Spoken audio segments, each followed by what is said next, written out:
Welcome back to Beau's Workshop. Today I'm working on a fabrication table.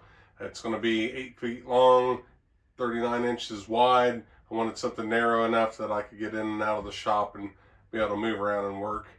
This is a major upgrade on my shop. I haven't had a proper fabrication table since the last time I had a fabrication job. So between boat builds, I'll be making some decorative gates and some art and sculpture, and maybe I'll even make an aluminum boat. Anything's on deck. This table is really going to enhance what we're able to do. And I'm happy to announce that my kids and I are starting a new company called Legacy Craftsmen. We got legacycraftsman.com. That'll be up and running very shortly, and we'll be able to sell some of the stuff that we make. So if you're interested, you can check that out. In the meantime, we're building a fab table. Only building a fabrication table. I have some drop steel, some C-channels, some rectangle tubing, some bigger pieces here. I'm going to cut these in the 8-foot lengths. I have some legs pre-cut. I bought a drop steel off of a guy named Anthony in Ocala. So he made some nice legs for me, gave me a really good deal on this material. Some stuff that had been sitting around the shop that he didn't have a use for. I got piles of other pieces of metal, so we'll end up making different attachments for this table to make life easier in the shop. And then we'll end up making it so that we can roll it around to have some flex use. A little cutting trick I use when I lay out what I'm going to cut. If I use the Sharpie line, I cut on the edge of the Sharpie line and I put a little arrow to show me which side I need to cut on.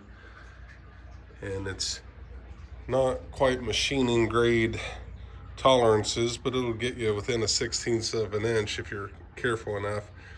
And we use the square to lay out all of the cuts so we can make as good of a table as possible.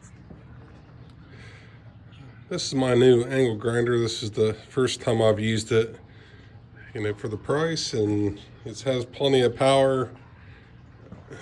I just went through all of these cuts on one blade, which has to do with cutting technique. The only criticism I would say is the cord is pretty short. Some of them older DeWalt's I have that have just kicked the bucket after like 15 years of hard use, well, they had a lot longer cords. But still one of my favorite tools. The angle grinder is absolutely my favorite tool, but these DeWalt's have treated me pretty well, and I definitely would recommend them. When you're welding, you want to clean up all the metal. You don't want slag and rust contaminating your welds. So whatever surface you're going to be bonding together, just take the time and clean it up, especially if your life depends on it. All right, I set up these sawhorses and I end up having to make little spacers, and I went around all the corners until I got everything level. So then I used the square. I ended up welding up 2 L shapes and then join those. I find that's a easy way to get everything square and keep it that way.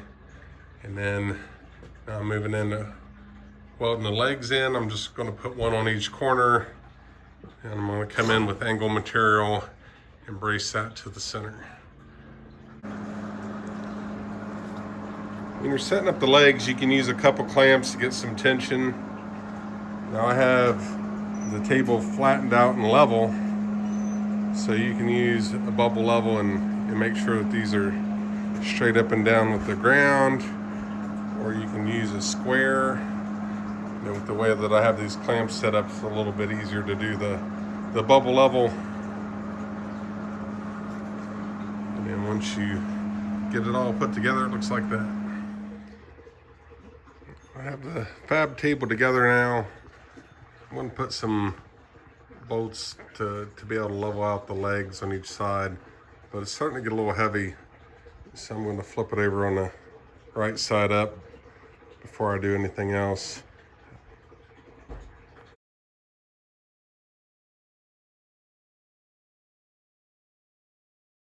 I'm going to make some pieces so that I can level out the fab table. Every surface I have is uneven. I'm pretty much working on pavers, or even if I roll it out in the grass, and I can put some platforms down and I can level out the table wherever I'm at. So I got some all thread. I'm cutting those in the 9-inch lengths. I have some tubing that I'm going to put on the side so I can throw these casters on the fab table. The casters won't be on there all the time, but with these adjustable legs, I'll have a nut at the very top and I'll weld that in, and I can use an impact driver to raise it up and down. And I'll drill a hole through the square tubing and I'll weld that nut there, and I'll put a nut on the bottom, and to even out the forces on the threads and keep it stable. And then I'll weld a nut on the bottom to give it a little bit more surface area to sit on. So.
So I'm going to set these blocks up to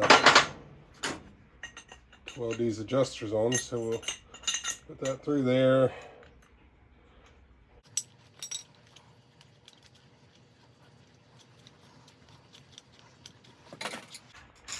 The nut on there.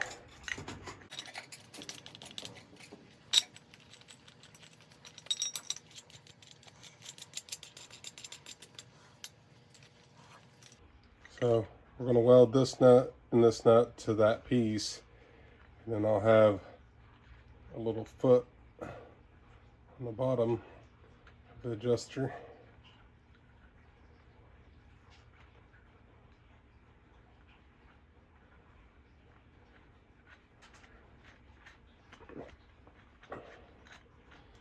I'll run a bead of weld, and I'll have a little bit thicker surface that touches the ground.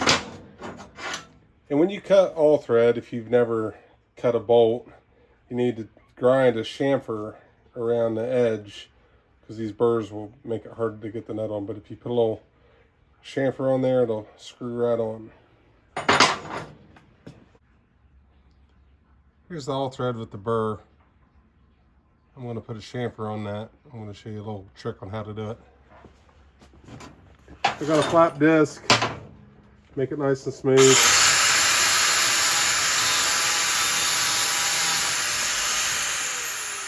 Hold a steady angle with the grinder and then just roll the stock.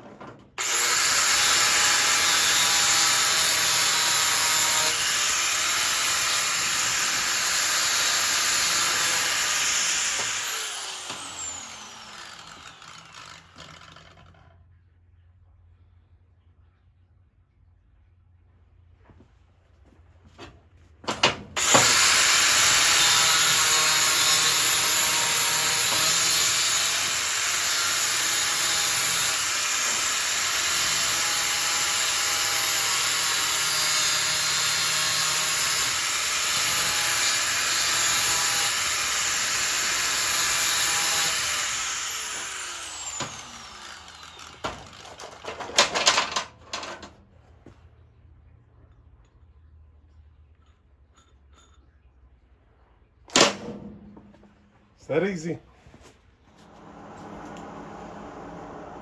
My miniature fabrication table set up. The whole top's metal. You can put the ground on it. I have a little hole cut out for the welding wand. It makes this real easy to work on small parts. So we just energize the whole table. And this isn't machining quality.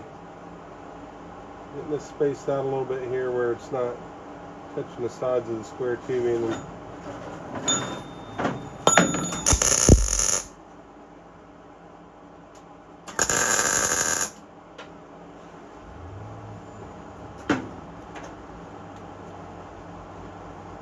once I'm happy that this spins freely enough, I just tack that on.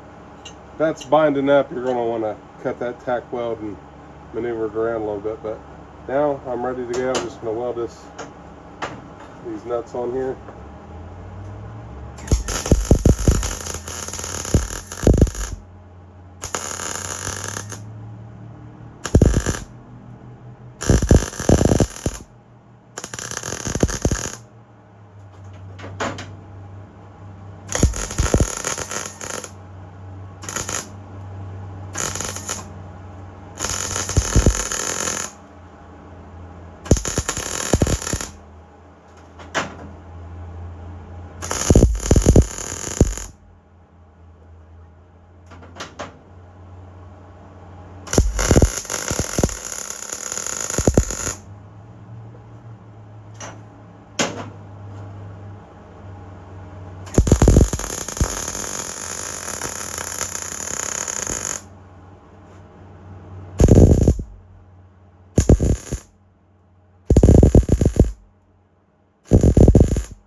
Just weld that nut on there.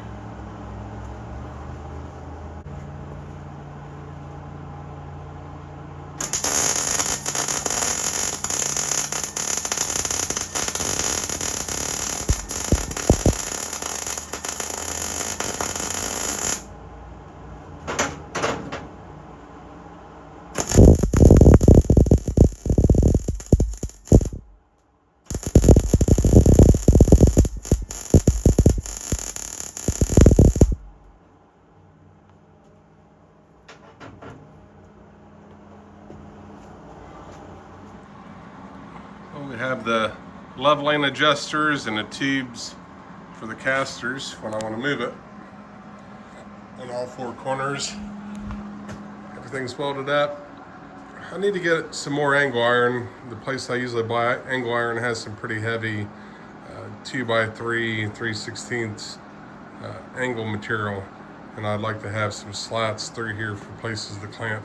I'm not going to make it a solid table. I'll just pile up a bunch of stuff on it and it'll become a catch-all.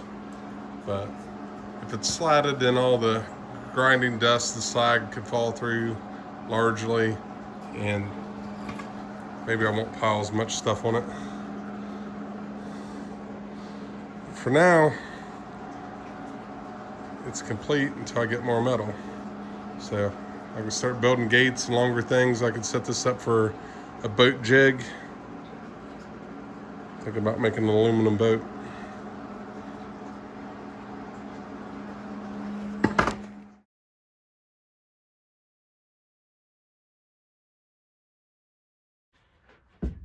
Well, I think the fabrication table has come out really well. We'll end up making different modifications based on projects that we are going to be doing. I'm going to put some receiver hitches. We'll probably end up making it so that I can attach a vise to it, or we can put the bandsaw on it. Depends on the project, but it's flexible enough that we're going to be able to modify it for each project, and it's super sturdy. I love having an actual level, flat, square surface that I'll be able to work on, so that should really enhance some of our builds. So if you like these videos, like and subscribe. I thank you for watching till the end. I really appreciate that. That helps with our building of this channel. So we'll keep them coming. Thank you.